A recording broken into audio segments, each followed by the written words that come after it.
নিত্য প্ৰয়োজনীয় সামগ্ৰীৰ মূল্য যাতে বৃদ্ধি নহয় তাৰ বাবে চৰকাৰে বিভিন্ন প্ৰচেষ্টা হাতত লৈছে আৰু দেখা গৈছে যে মুখ্যমন্ত্ৰীৰ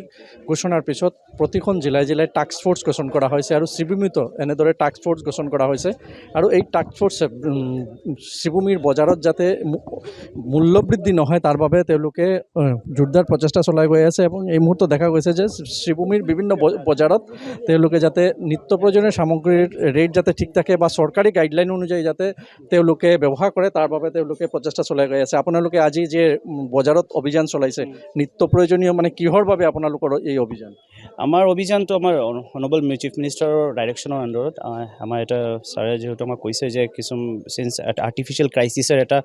মানে এপ্ৰিহেনশ্যন এটা আছে মানুহৰ মাজতে কি হোৱাট ইফ দ্য প্ৰাইচেছ মে ৰাইজ এনেকুৱা এটা এপ্ৰিহেনশ্যন আছে চ' ডেট আমাৰ এটা কনফিডেন্স বিল্ডিং মেজাৰ প্লাছ এটা মাৰ্কেট কণ্ট্ৰল কৰাৰ কাৰণে এইবিলাক ভিজিট আমি ষ্টাৰ্ট কৰিছোঁ। আগতেও কৰা হৈছে বাট এতিয়া যিহেতু মানে এইটো মানে অলপ আমাৰ এইটো অলপ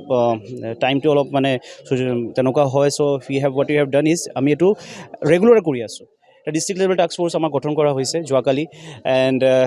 এইটো আগৰ পৰাও আছিলে এইটো আৰু মানে এইটো এনফ'ৰ্চ কৰা হৈছে প্লাছ আমি আৰু ডিচেণ্ট্ৰেলাইজ মেনাৰত আমি চাৰ্কেল লেভেল টাস্ক ফ'ৰ্চো আমি গঠন কৰিছোঁ এণ্ড আমি এইটো এনশ্যোৰ কৰিম যাতে এইটো নট জাষ্ট ইয়াতে বাট আমাৰ গোটেই আমাৰ শ্ৰীভূমি জিলাত যাতে এইটো বস্তু মানে আমাৰ টিম ভিজিট কৰি থাকে ৰেগুলাৰলি এণ্ড মাৰ্কেট ডিচিপ্লিন মই এইটো ৱৰ্ড বহুত বাৰে বাৰে ইউজ কৰিছোঁ মাৰ্কেট ডিচিপ্লিনটো যাতে মানে এনশ্যোৰ হয়। মাৰ্কেট ডিচিপ্লিনৰ আণ্ডাৰত আপোনাৰ প্ৰাইচ এটা যিকোনো এটা প্ৰাইচ আপোনাৰ ফৰ এক্সাম্পল এই ট্ৰান্সপৰ্টেশ্যনৰ কষ্টৰ বিনিময় ট্ৰান্সপৰ্টেশ্যন বহুত হাই হৈ গৈছে কৈ পেলাই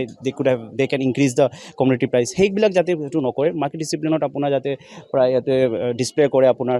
প্ৰাইচ বৰ্ডটো আপোনাৰ এই ৰিচিপ্টটো ৰাখে সিহঁতে ফৰ এক্সাম্পল তাৰ পিছত আপোনাৰ যোনটো বস্তু আপোনাৰ ইয়াতে ৰাখি আছে সেইটোৰ মানে প্ৰপাৰ যাতে জাষ্টিফিকেশ্যন থাকে। গতিকে আৰু তেওঁলোকে আজি